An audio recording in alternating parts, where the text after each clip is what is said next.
Para abrirmos a palavra do Senhor no livro de Mateus, no capítulo 24. Richard.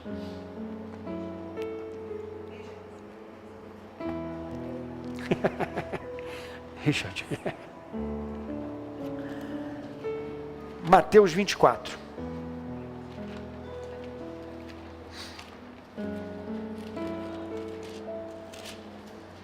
Tem algum professor de história entre nós? Ou professora? Não, né?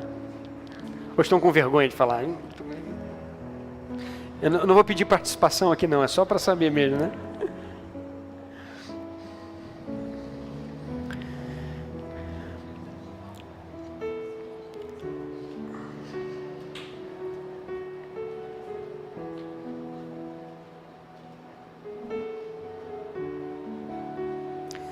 O verso 3, a partir do verso 3 ao 14, nós temos aqui, nós vamos ler, diz assim: Tendo Jesus se assentado no Monte das Oliveiras, os discípulos dirigiram-se a ele em particular e disseram: Dize-nos, quando acontecerão essas coisas?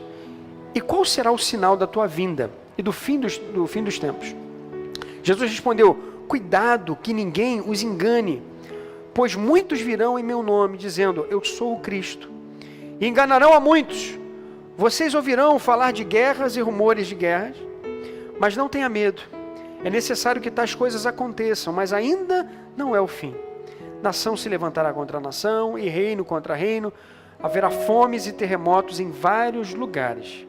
Tudo isso será o início das dores. Então eles o entregarão para serem perseguidos e condenados à morte.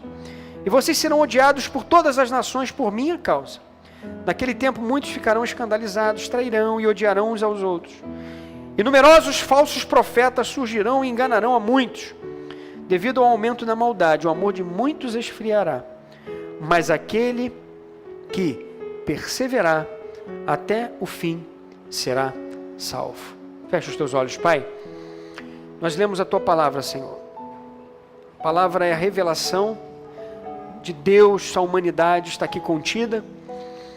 Nós pedimos, Espírito Santo, que foi enviado por Jesus Cristo, que está aqui nesse lugar, que guia as nossas vidas, que conduz as nossas vidas. Espírito Santo, traga a iluminação da Tua palavra para os nossos corações. Que haja, Senhor, mudança de vida, mudança de atitude, que haja convicção de pecado, que haja libertação de sentimentos que nos afastam de Ti, Senhor, na medida que a Tua palavra for penetrando na divisão da alma e do espírito, como diz as Escrituras. Que o nosso coração seja um coração fértil, Senhor, para receber a porção que vem de Ti nesta noite. Em nome de Jesus, amém e amém. Glória a Deus. Nós já lemos Mateus aqui como igreja, nós já fizemos essa leitura.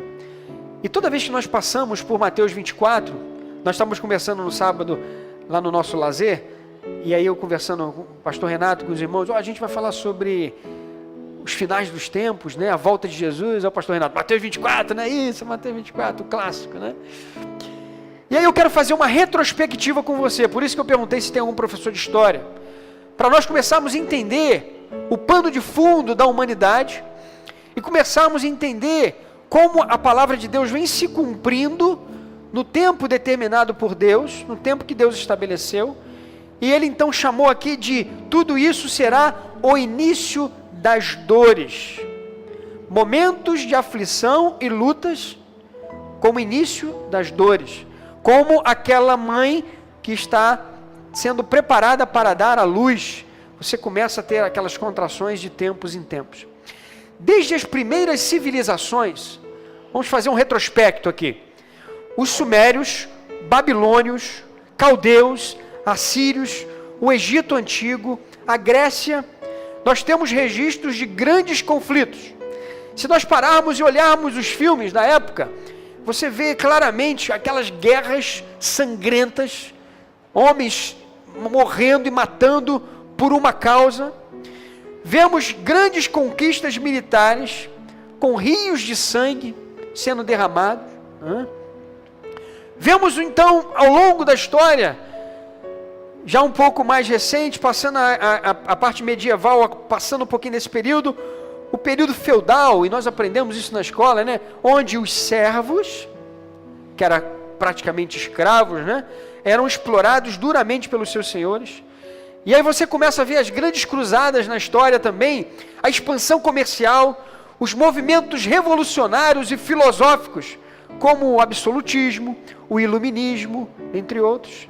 Vemos a história registrando movimentos de independência no século XVII, a independência dos Estados Unidos, a Revolução Francesa, no século XVIII, a Revolução Industrial.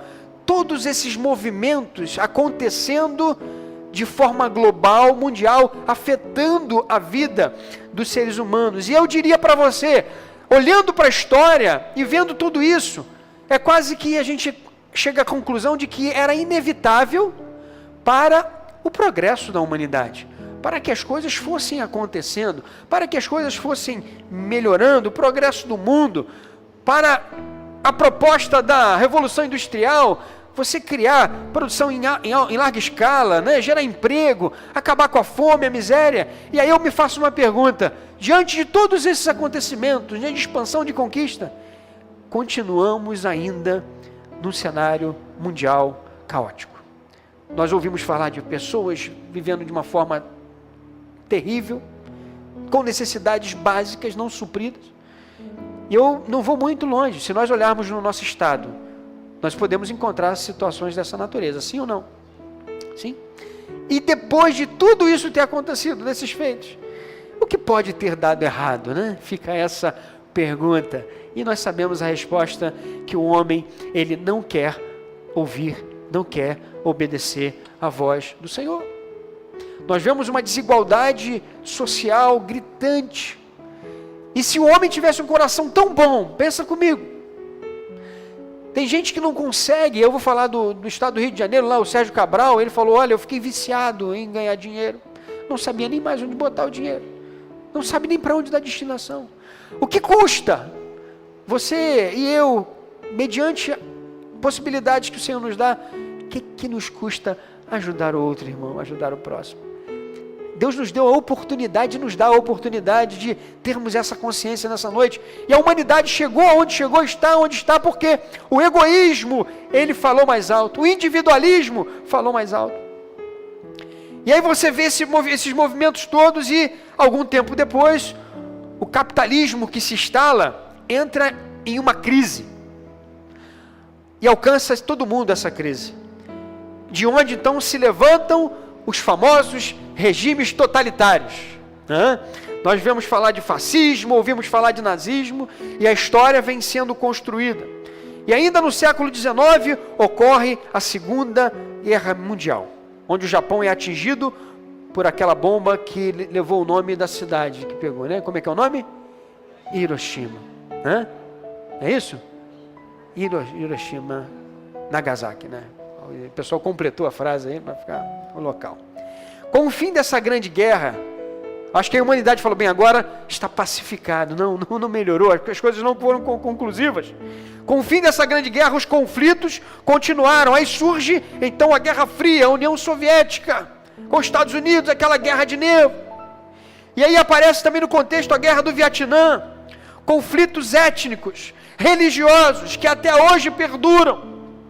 E quando nós olhamos para as Escrituras e diz que vocês serão mortos por causa do meu nome, e nós olhamos hoje várias pessoas na África, no Oriente Médio, vários irmãos nossos sofrendo, perdendo a vida por não negar Jesus Cristo. E eu vou me remeter ao que nós falamos lá no nosso passeio com a igreja. Quem é Jesus Cristo para você? E para mim, quem é? Será que é aquele que vai me ajudar a resolver uma equação tão difícil? Será que é aquele que vai trazer paz para minha família? Quem é Jesus Cristo? Eu fiz uma pergunta lá, e faço essa pergunta nesta noite. Se alguém entra por esse templo com uma intenção de matar alguém, e essa condição de morte é você declarar Jesus como teu Senhor e Salvador, como nós reagiríamos? Isso é uma situação muito distante de uma realidade provável? Não. Nós temos aí pessoas mal intencionadas. Nós oramos ao Senhor para o Senhor nos preservar dessas situações, dessas circunstâncias. Não é verdade? Pedimos ao Senhor que nos preserve, que evite, que não deixe. Mas nós temos países onde esse tipo de situação é uma realidade. E como nós reagiríamos? Pô, não, eu tenho um projeto, tenho família para criar. Quem é Jesus para mim e para você? Quem é Jesus? Ouvimos e hoje vemos tragédias naturais que assolam a humanidade, furacões, terremotos, enchentes, está frio no lugar, está calor demais no outro lado, seca aqui, enche lá. Mateus 24:6, como nós lemos aqui, até o 11, de 3 ao 14, que nós lemos, até o 8, você vê que a palavra vai detalhando, olha, isso vai acontecer, mas não é só uma forma normal da natureza, isso é um indicador de que eu estou voltando.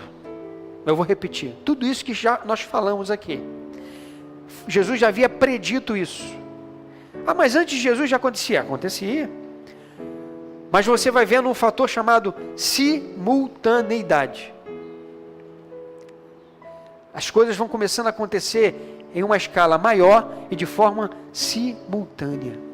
É um acontecimento aqui de uma natureza, o outro ali de outra natureza, de outro lado, e aí você fala, poxa, mas ontem já teve um reporte de um problema aqui, mas agora terremoto lá, e agora é geada lá, e agora está faltando simultaneidade. Vocês, as mulheres aqui devem saber com certeza, né? As dores do parto, elas vão se reduzindo de espaço, não é isso? Eu não sei qual é, 10 minutos, daqui a pouco 5 minutos, é por aí? Chega assim? Pode ser? Pode usar esse paralelo? É como se isso estivesse acontecendo. Nós temos eventos espaçados, mas agora está se aproximando.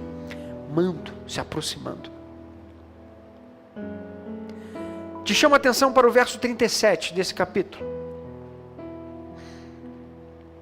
Diz assim, Mateus 24:37.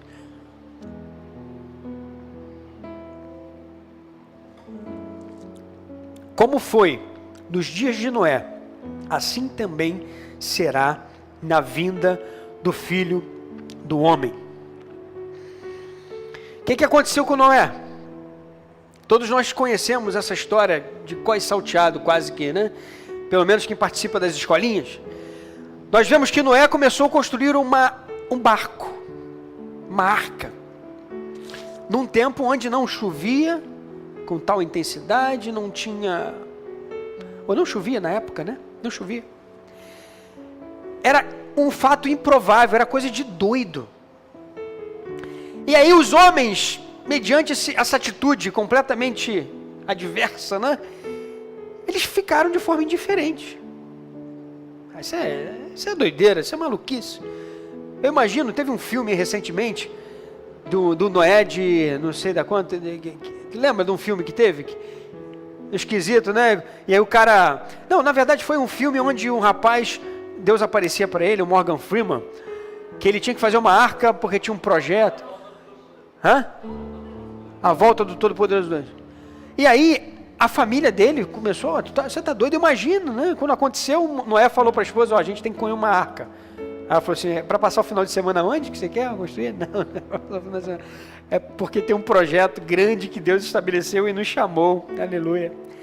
Assim também será a vida do Filho do Homem, indiferença, negligência, é o que nós vemos. A palavra está sendo pregada, está sendo dita, mas nós estamos deitados em berço esplêndido. A Bíblia nos diz que o Senhor aparecerá repentinamente. E o Senhor nos trouxe aqui nessa noite, porque nós na semana passada celebramos a sua ressurreição. E Ele está dizendo para mim e para você, que Ele vai voltar. E Ele quer que eu e você estejamos atentos para esse evento que vai acontecer. Ele está me chamando e chamando você a um despertamento nessa noite. Para que você viva preparado, viva pronto para esse momento. Em Mateus, no capítulo 25, nós vemos a parábola das 10 virgens. Todos nós já lemos isso também, a partir do verso 1. E a sabedoria que nós vemos nessa passagem, ela consiste no fato de nós termos um suprimento de óleo nos nossos vasos, além do óleo já existente. Esse foi um fator determinante, ou não? Quando o noivo chegou, todas tinham óleo, mas aquelas que tinham em menor quantidade precisaram se ausentar, sair do momento de espera para poder providenciar isso, ao passo que o Senhor estava querendo que todas já estivessem prontas. Repita comigo, prontos. Nós precisamos estar preparados. Se Ele voltar agora, nesse instante, como é que está a sua vida, como é que está a minha vida? Como é que está a porção de azeite na nossa lamparina? Repare o seguinte, as 10 eram virgens. Mesmo tipo, mesma categoria, mesma classificação. As 10 possuíam as lâmpadas. Os mesmos recursos. Os mesmos instrumentos elas tinham. Mas somente 5 foram chamadas de prudentes. Lembra que o Espírito Santo está dizendo para você e para mim, fiquem preparados. E um elemento indispensável para a preparação é a prudência. Porque alguém que é prudente, ele se antecipa, ele se prepara. E como é que eu vou dizer, eu vou compreender à luz da palavra de Deus a respeito da prudência? Qual é o elemento que me traz a iluminação da palavra, dizendo, ó, ser prudente é o quê? Segundo a palavra de Deus. Se fosse na escola bíblica dominical, eu jogava essa pergunta para a igreja, mas não é. Então eu quero que você, por favor, abra em Mateus 7, 24.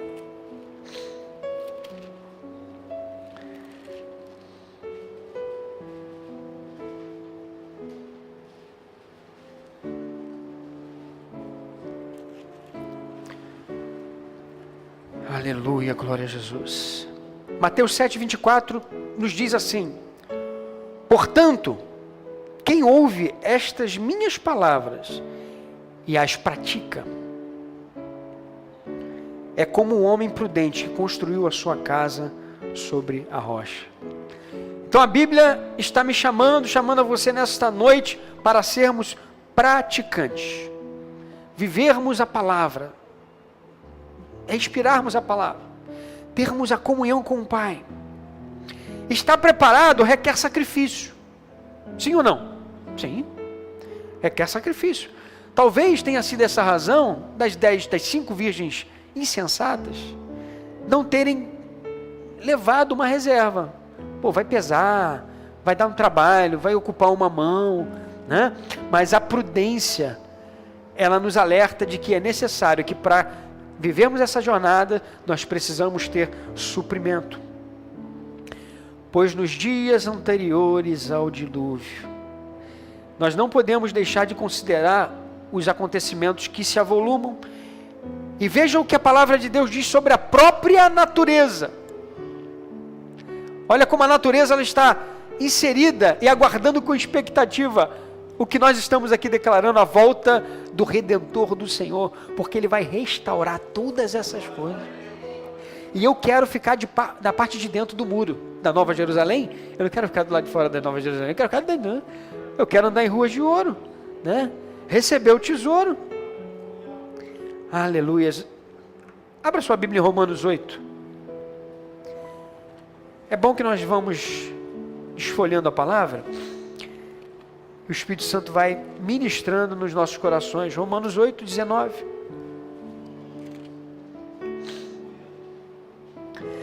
Vamos ler a partir do 18? No título da minha versão aqui está dizendo assim, a glória futura. Como é que está na sua aí? A glória futura?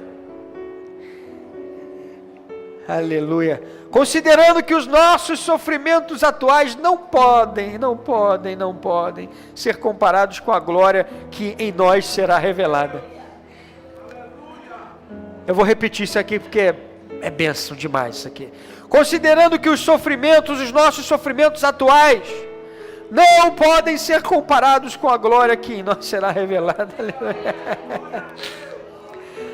A natureza criada aguarda. Olha como a natureza está aguardando, como nós estamos aguardando, com grande expectativa que os filhos de Deus sejam revelados, pois ela foi submetida à inutilidade, não pela sua própria escolha, mas por causa da vontade daquele que a sujeitou, da esperança de que a própria natureza criada será libertada da escravidão, da decadência que se encontra, recebendo a gloriosa liberdade dos filhos de Deus. E o verso 22 diz para mim que sabemos que toda a natureza criada geme até agora como em dores de parto. Olha aí, dores de parto, nós temos falado, a natureza está gemendo. E não só isso, mas nós mesmos, que temos os primeiros frutos do Espírito, gememos interiormente, esperando ansiosamente nossa adoção como filhos, a redenção do nosso corpo. Nós teremos um corpo glorificado. Eu não sei se vai ser desse mesmo formato, né? Essas mesmas características. Teve até um irmão que estava acima do peso, e aí nós brincamos com ele: irmão, administra aí. Ele falou assim: mas o corpo vai ser transformado, né? O anjo não vai ter nenhum trabalho se estiver já pronto. Deixa só então, um trabalho aí, sem vergonha, né? Justificando, para ele ter o que transformar, né? Tá bom. Seremos transformados. A árvore da vida, nós vamos poder comer da árvore da vida. Mateus, em Apocalipse 22, nós vemos lá a árvore da vida. Tem um rio que sai do trono de Deus, assim, ó, e vai regando a árvore. As nações virão uma vez por mês para lá se alimentar. Sabe aquela visão da imortalidade que os filmes pregam, né? Nós vamos estar com o Senhor, debaixo da gloriosa presença de Deus, da proteção, trabalhando, e você vai lá e vai se alimentar. Nosso pai e nossa mãe, eles perderam o direito de se alimentar da árvore da vida, porque eles iriam talvez não, com certeza, viver eternamente naquela condição, como diz a palavra. O que temos presenciado na minha forma de interpretar são julgamentos parciais de Deus. Deus está dando um tempo à humanidade. Qualquer evento desse porte nos faz refletir: opa, eu sou tão frágil, pode ser que alguma coisa me afete, eu preciso arrumar a casa, eu preciso botar minha vida em ordem. É como se esses eventos estivessem como Noé gritando: olha, vai acontecer o dilúvio, vai vir, vai acontecer. Mas ninguém achou que aconteceria, mas aconteceu. Quando falamos de Noé, nós lembramos da arca, não foi? E quando lembra da arca, eu quero trazer para nós uma realidade palpável, de certa forma contemporânea, de um barco chamado Titanic. 14 de abril de 1912, o maior navio do mundo na época. Foi personagem de uma história que é lembrada até hoje. Foi alvo de talvez a maior venda na época de bilheteria do cinema. Às 9h40 da noite, eu fiz um levantamento aqui, busquei algumas informações. Se tiver algum desacordo, você não briga comigo, porque eu fui em algumas fontes, né? Às 9h40 daquela noite chegava um aviso de iceberg, que não foi considerado como devia. Foi avisado, mas eles fizeram pouco caso, foram negligentes. E quantas vezes nós estamos sendo avisados: olha, Jesus vai voltar. Nós já ouvimos tanto, que às vezes a gente não mais se importa com essa verdade que vai acontecer. Já ouvimos, eu já sei. A minha avó falava isso, que ele estava voltando. Minha mãe falava, mas ele vai voltar. Isso é uma verdade que eu e você não devemos fugir. Tripulantes experientes. O comandante daquele navio era o cara, né? Era top, segundo o relato. Ele até se aposentar depois dessa viagem de sucesso, né? Esse grande empreendimento. Tripulantes experientes. E nós botamos a nossa confiança na nossa percepção, na nossa convicção, na nossa sabedoria, na nossa capacidade analítica e de julgamento. Muito luxo. Compartimentos à prova de água. Bom, não tem como dar ruim. Nós estamos aqui com todos os recursos necessários para atravessar a adversidade. Com tudo isso, o que poderia dar errado, né? E eu não sei se é fato verídico, mas dizem que há uma frase clássica de que nem Deus poderia afundar esse barco, não é? Só que a informação que eu colhi diz que meia-noite houve a colisão com o iceberg. E quando falou meia-noite houve a colisão com o iceberg, eu falei: Mateus 25, 6 diz que à meia-noite ouviu-se um grito: o noivo se aproxima saiam para encontrá-lo. À meia-noite houve a colisão com o iceberg. O que falaram que teria como risco, como situação que poderia acontecer adiante, eles negligenciaram e aconteceu. E aquelas virgens, à meia-noite, ouviu-se o clamor: vem o noivo, saia ao encontro dele. E as que estavam preparadas: opa, agora mesmo estou pronta, eu vou entrar. E as que não estavam: e eu preciso. Na verdade, elas nem vivenciaram isso, porque elas tinham ido comprar suprimento. Perderam time, perderam tempo. Gente, meia-noite diz para mim que é um tempo. Quem está de guarda meia-noite aí? Me diz aí. Quem está de plantão meia-noite? A não ser quem trabalha na área de saúde. Estou falando numa situação normal, regular. Meia-noite nós estaríamos fazendo o quê? Desarmados, né? Dormindo, descansando, né? E é nesse momento onde nós estamos. É isso que a Bíblia quer dizer para mim e para você. Fique pronto. Porque no momento que você estiver tão descansado, tão confortável, o evento acontecerá. Quando você estiver desatento, estou tranquilo, você não consegue nem determinar algo que aconteça, isso vai acontecer. Pessoas correndo para os botes, botando colete salva-vida, e aí você vê no filme a orquestra tocando, mais perto queres, só não tinha pistão lá, né, na época, né, mas tinha, devia ter, né, o pessoal botou lá o violino, e aí um gole silencioso, o mar engoliu e fez aquele grande navio desaparecer, aquele luxo todo, aquela suntuosidade. Assim como nos dias de Noé, assim como nos momentos que antecederam o choque no iceberg, assim será conosco. Jesus vai voltar. Jesus está voltando. E pode ser agora, durante esse culto, nós podemos ser levados para a eternidade. Dos 2.208 passageiros, somente 705 sobreviveram. E aí você faz uma pergunta: o que aconteceu?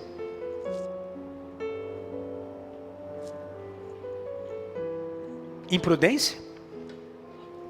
Excesso de confiança? Confiança exagerada, né? E assim como no tempo de Noé, construir um grande barco era uma ideia ridícula. Ideia de doido. Porque o mundo era seguro. Tá tranquilo, gente, não precisa fazer isso. Mas o que ninguém esperava aconteceu. E os que estavam na arca, o que aconteceu com eles? Sobreviveram. Os que estavam na arca sobreviveram. Os que estavam fora da arca, infelizmente não. Aquelas viúvas, ou aquelas virgens, que tinham azeite de reserva, sobreviveram. As que não tinham, perderam a oportunidade. Sobreviveram no sentido de entrarem na presença do noivo no casamento.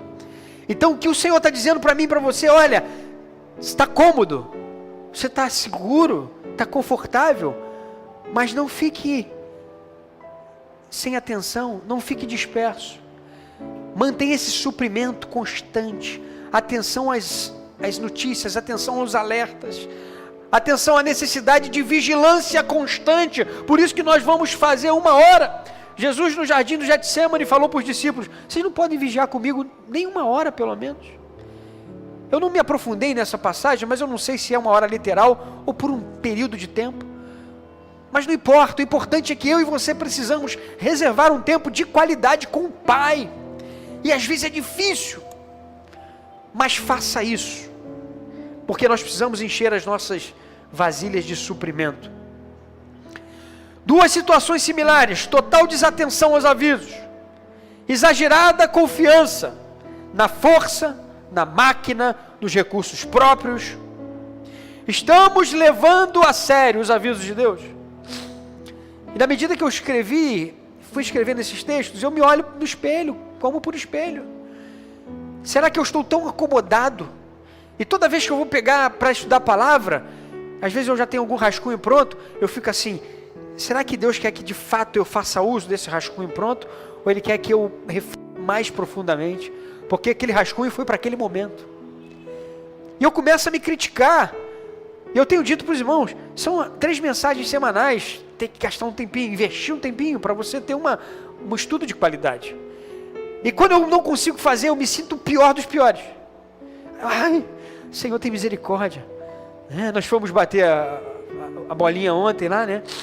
Eu nervoso, porque eu tinha que ir para casa para concluir a reflexão, eu tinha que estudar um pouco mais, eu nervoso, e tu não consegue, Senhor, tem misericórdia, pedindo misericórdia, só para não embrulhar e mandar e falar para vocês o que eu acho, porque é muita responsabilidade, trazer uma reflexão aqui da parte de Deus, gente, é muita responsabilidade, não é mole não, não é mole não, eu não quero convencer ninguém a nada, eu só quero dizer o seguinte, Jesus disse, o Senhor disse na sua palavra, que Ele vai voltar, Ele quer que eu e você fiquemos preparados.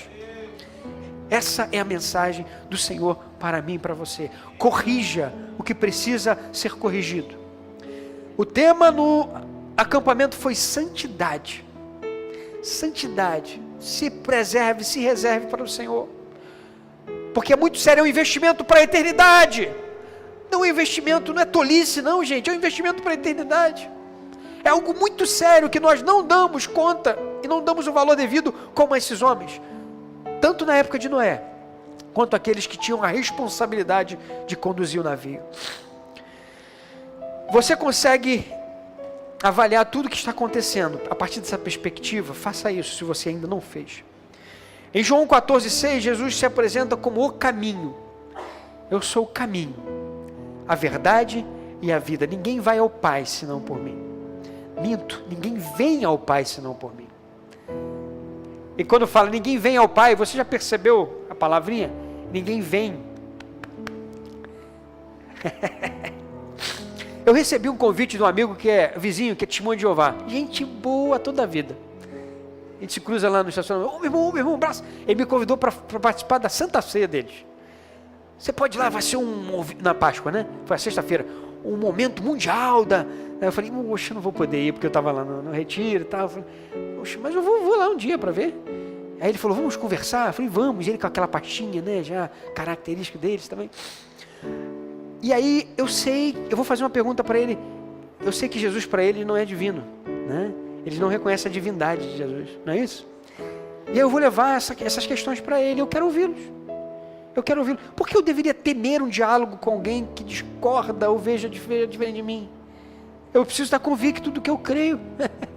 Não é? A gente fica, não, vou conversar não, né? Vai que ele me confunde. Vai que me deixa todo enrolado. Não é assim? Vamos confessar uma verdade? Vai que, né? Gente, a gente precisa ter segurança do que nós cremos.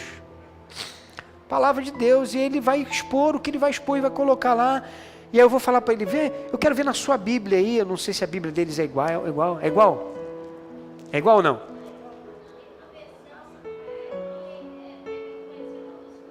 Foi, né?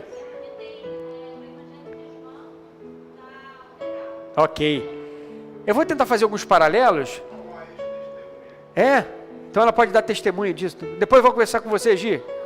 Totalmente diferente, né? Então eu quero ver Jesus. Teve um professor num grande curso de preparação de comercial, o cara era fera e falou que Jesus era igual Moisés, Jesus era igual aos profetas. Aí no final eu falei para ele assim, mas ele teve um elemento que nenhum deles teve, tanto que o túmulo está vazio. É mesmo, é a divindade. Jesus era divino, ele foi rei, ele foi profeta, sacerdote, mas ele era divino, e porque ele era o Pai. Quando ele fala, ninguém vem ao Pai, é porque ele, eu sou o Pai eu sou um.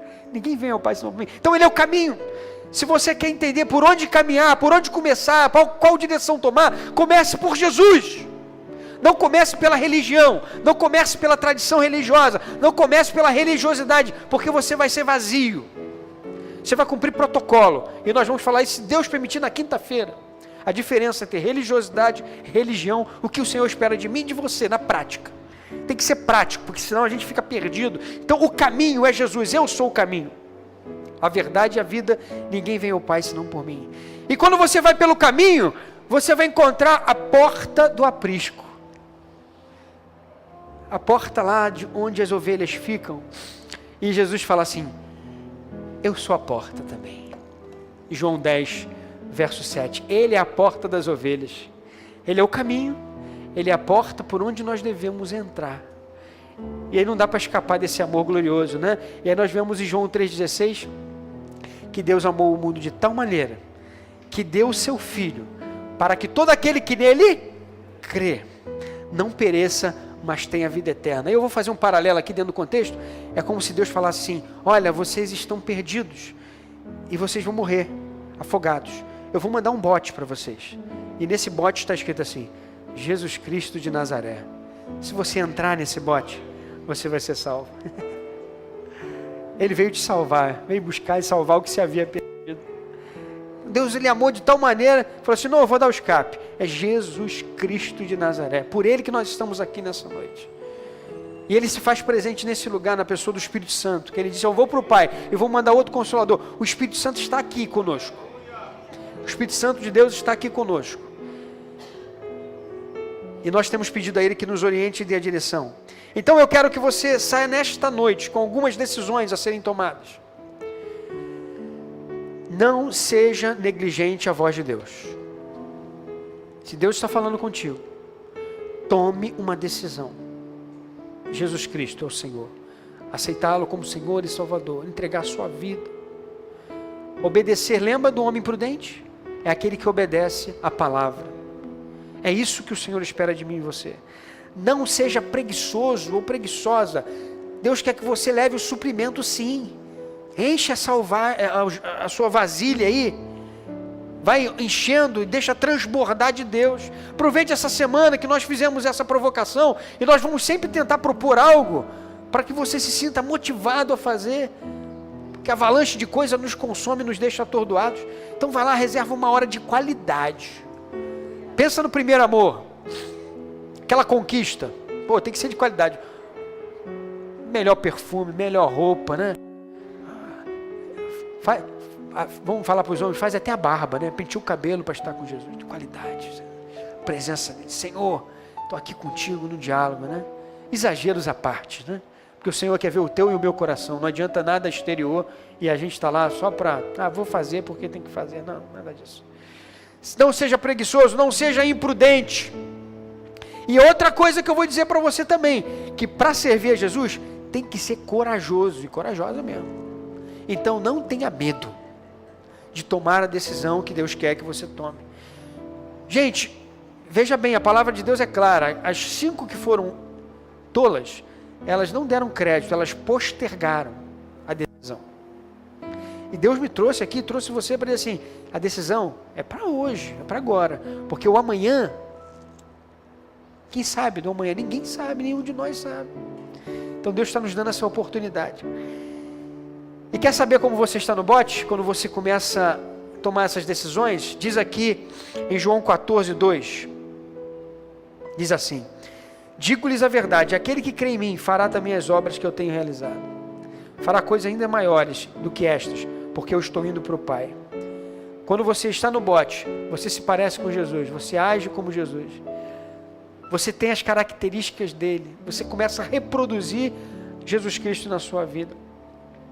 E como entrar nesse bote? Aceite e creia no sacrifício da cruz do Calvário. Ele veio, ele morreu, ele ressuscitou, nós comemoramos a Páscoa. E esse Jesus não é um Jesus criado.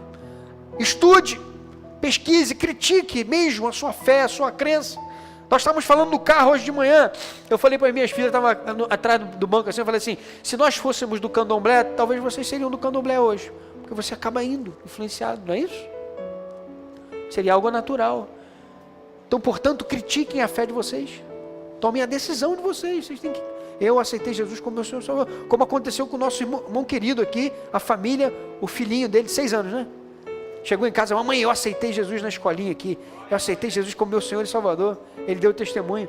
E diz que o comportamento está até diferente, né? Está crentão mesmo, né? Está aquele crentão mesmo. Então é isso. Nós temos que levar os nossos filhos, aqueles que a refletir sobre essa decisão pessoal com o Senhor. Crê no sacrifício e aceite. E o segundo ponto que é fundamental, obedecer. Na época de Noé, quem obedeceu, assim como Noé e sua família, abandonou o velho mundo, entrou na arca, que é o escape, entrou na arca, que é Jesus Cristo, para viver uma nova vida, uma nova oportunidade. Eu vi o pastor Augusto Nicodemos, ele é muito bom, eu gosto muito dele, falando sobre a questão da espiritualidade. E ele falou uma coisa interessante, que a riqueza da vida cristã é obedecer ao Senhor, viver uma vida de santidade, é orar, mesmo quando você perceba ou sinta, que como se ninguém estivesse ouvindo do outro lado, mas você ora, sabe? Ler a palavra, mesmo que às vezes você sinta que não estou entendendo nada, parece que a iluminação não veio, às vezes a gente se sente assim, né? Estou orando, parece que está no vazio, mas você tem certeza que Ele está lá, te ouvindo, talvez no silêncio, mas Ele quer saber até onde você é capaz de honrar esse compromisso, até onde você é capaz de ser perseverante. Que interessante, né? E ele falou assim, é importante nós não partirmos para os exageros emocionais dos pentecostais e nem para o terreno árido, às vezes, dos reformados. É muito conservador e os outros muita emoção. Aí minha sogra me mandou um áudio, ela ouve esse áudio aí, o pastor falando, um texto, lê esse texto aí, o pastor falando, chegou para pregar na igreja, irmãos, bênção, glória a Deus, Senhor, estou vendo um anjo no meio da mocidade, oh glória! Alguém já leu esse texto? O anjo agora está no meio das irmãs, ele é cambalhota, e pirueta e tal, não sei o quê, e agora no ministério, o ministério também, rodopiando e tal, não sei o quê. Aí ele falou assim, mas deixa eu concluir, esse anjo não foi de Deus, Deus não mandou esse anjo, é um anjo que não veio do Senhor. Eu não sei se foi verdade, mas me chamou a atenção, porque nós somos muito sensíveis aos nossos sentidos, ao ouvido, né? Ao que nós vemos. Então se alguém falar, você vai receber a bênção nessa noite, aí crê, você... mas você às vezes não está nem convicto dessa verdade, aí dentro do teu coração, e o que o Senhor quer gerar em mim e em você, é essa fé, essa certeza, de que mesmo que você persista 1 ano, 2 anos, 3 anos, 4 anos, 5 anos, lá do outro lado alguém está colhendo as suas lágrimas, Deus está ouvindo a tua oração, e no tempo oportuno. Foi assim com Ana, mãe de Samuel, ela estava lá, e o sacerdote falou assim, você está bêbada, mulher? De só da manhã, né? Aí ela, o homem julgou, né? Às vezes nós falhamos também, ninguém é perfeito. E ela falou, não, eu estou aqui clamando ao Senhor, meu coração está... E a Bíblia diz que Deus lembrou-se dela, né? Amém? E deu a resposta. Então, irmão, persevera. Está cansado? Persevera. Caminhou já 1 milha? Caminha mais outra. Porque aquele que prometeu que viria, ele vai voltar. E eu quero fechar com você nessa noite, lendo Hebreus capítulo 10. E nós vamos fechar, e eu quero convidar os irmãos para nós louvarmos ao Senhor com uma canção, também ao término. Hebreus 10, verso 36.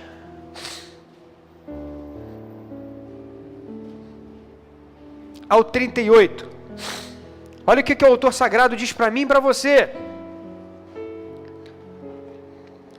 Esse contexto dessa parte da Escritura Sagrada fala sobre um apelo à perseverança. Ele diz assim, olha irmãos, veja bem, vocês precisam perseverar, de modo que quando tiverem feito a vontade de Deus, recebam o que Ele prometeu, pois em breve, muito em breve, eu vou repetir, pois em breve, muito em breve, aquele que vem virá, e não demorará. Vocês estão entendendo o que a palavra está dizendo para a gente? Porque muito em breve, aquele que vem virá e não demorará. E aí você vai dizer assim, mas pastor, como é que eu consigo meio a tantas essas coisas? Aí o verso 38 diz assim, mas o meu justo viverá pela fé, e se retroceder, não me agradarei dele. Mas eu quero ler junto com você agora o verso 39. Eu não sei se as nossas versões são iguais, mas eu quero que você leia, mas com vontade, com convicção. Porque ele disse que se você retroceder, ele não se agrada. Mas nós vamos aqui dizer, Senhor, no nosso coração tem uma informação e nós queremos lhe dar, de acordo com o livro de Hebreus, capítulo 10, verso 39. Vamos lá, 1, 2, 3. Nós, porém, não somos dos que retrocedem e são destruídos, mas dos que creem e são salvos. Você pode agradecer ao Senhor por tua vida, glorificar o nome do Senhor. Aleluia! Aleluia! Há uma promessa de salvação e depende de nós. A parte de Deus ele já fez. Ele quer ver da minha e da tua parte a decisão a ser tomada. Amém? Vamos fechar os nossos olhos. Feche os teus olhos. Converse com o Senhor aí. Já faça um exercício do que vai acontecer ao longo da semana. Já conversa com Ele. Pai, me perdoa por duvidar. Me perdoa, Senhor, por ser tão incrédulo, Senhor. Acrescenta a nossa fé. Senhor, eu quero, Senhor, viver essa esperança, Senhor, da Tua vinda. A promessa, Senhor, que só tem aqueles que creem em Ti, que se arrependeram, que reconhecem que o Senhor Jesus está às portas. Viver essa vida de perseverança, Senhor. Perseverança, Senhor, e nós queremos, Senhor, provar disso. Provar, Senhor, mediante tudo que nós vivemos, nós queremos viver uma vida, Senhor, como se o Senhor voltasse agora. No nosso lar, no nosso trabalho, no nosso cotidiano, Senhor. Oh, Senhor, ora vem, Senhor Jesus. Diga para Ele, vem, Jesus. Vem, Senhor, nós estamos te aguardando. Queremos viver a eternidade contigo, Senhor. Queremos, Senhor, entrar na Nova Jerusalém. Oh, Jesus.